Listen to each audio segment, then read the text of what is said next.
আসসালামু আলাইকুম। আমি কাজী তাসাদ্দুক ইসলাম এমএস এক্সেল টিউটোরিয়ালে স্বাগতম। আজকের ভিডিওতে আমরা দেখাবো কিভাবে নতুন রো ইনসার্ট করা যায়।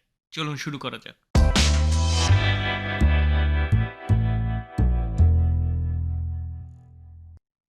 আমরা এখানে কয়েকটি পদ্ধতি দেখাবো যার মাধ্যমে আপনি নতুন রো ইনসার্ট করতে পারেন।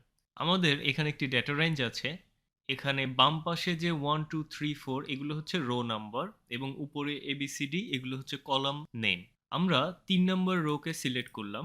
আমরা যখন এই রো নাম্বারের উপর ক্লিক করব তখন সম্পূর্ণ রো সিলেক্ট হবে। আর আমরা যদি কোনো সেলে ক্লিক করি তাহলে শুধুমাত্র সেই সেলটি সিলেক্ট হবে। আমরা ৩ নম্বর রোতে এই 3 এর উপরে ক্লিক করলে রোটা সিলেক্ট হলো। এবার আমরা যদি রাইট ক্লিক করি এবং ইনসার্টে ক্লিক করি, রো সবসময় তার উপরে সেলে বা উপরের রোতে নতুন রো অ্যাড হয়। আমরা যদি এখানে ইনসার্ট করি, আপনি দেখতে পাচ্ছেন রো 3 তে নতুন একটা রো অ্যাড হলো। আমাদের ডেটা এখন রো 4 এ কনভার্ট হয়ে গেল।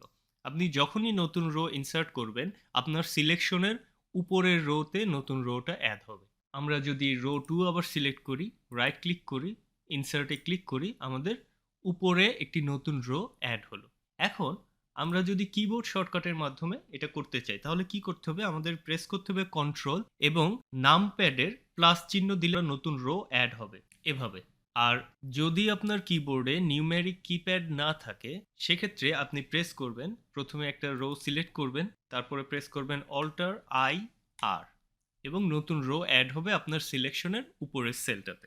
এখন আপনি যদি মাল্টিপল রো অ্যাড করতে চান তাহলে ৩টি রো আমরা এখানে অ্যাড করব। ৩টি রো আমরা সিলেক্ট করলাম, রাইট ক্লিক করব এবং যখনই আমরা ইনসার্ট ক্লিক করব উপরে ৩টি রো অ্যাড হবে।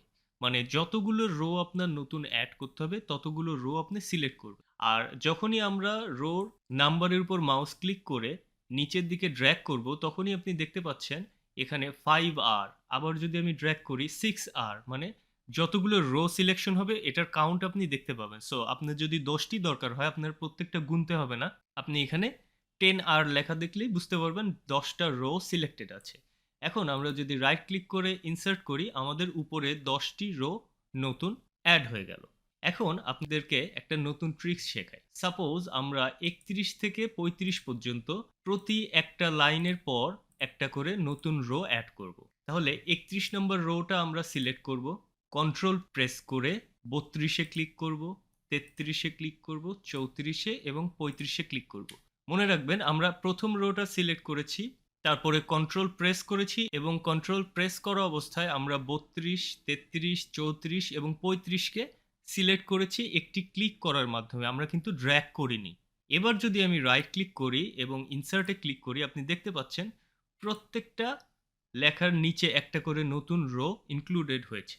এখন আপনি যদি এরকম চান যে 41 এবং 42 এখানে 2টি করে রো গ্যাপ হবে বা নতুন রো যে ইনসার্ট করবেন 2টি পরপর করে নতুন রো ইনসার্ট হবে। আমরা যদি 41-42কে ড্র্যাগ করে সিলেক্ট করলাম, কন্ট্রোল প্রেস করলাম, তারপরে 44-45কে ড্র্যাগ করলাম, কন্ট্রোল প্রেস করে 47-48কে ড্র্যাগ করে সিলেক্ট করলাম। এবার রাইট ক্লিক করি, ইনসার্টে ক্লিক করি, আপনি দেখতে পাচ্ছেন 2টি করে রো ইনসার্ট হয়ে গেছে এই গ্যাপগুলোর মধ্যে। তার মানে আপনি যতগুলো রো সিলেক্ট করে ইনসার্ট করবেন ঠিক ততগুলো নতুন রো অ্যাড হবে। এভাবে আপনি মাইক্রোসফট এক্সেলে নতুন রো অ্যাড করতে পারবেন। এই ভিডিওতে আমরা শিখলাম এক্সেলে কিভাবে রো ইনসার্ট করতে হয়, এক্সেলে কিভাবে মাল্টিপল রো ইনসার্ট করতে হয় এবং একটি এক্সেল ট্রিক শিখলাম যার মাধ্যমে আপনি একটি রো পর পর নতুন রো অ্যাড করতে পারবেন এবং আমরা রো ইনসার্ট করার 2টি কিবোর্ড শর্টকাট শিখলাম। আশা করি ভিডিওটি ভালো লেগেছে। পরবর্তী টিউটোরিয়ালে দেখা হবে ইনশাআল্লাহ। আসসালামু আলাইকুম।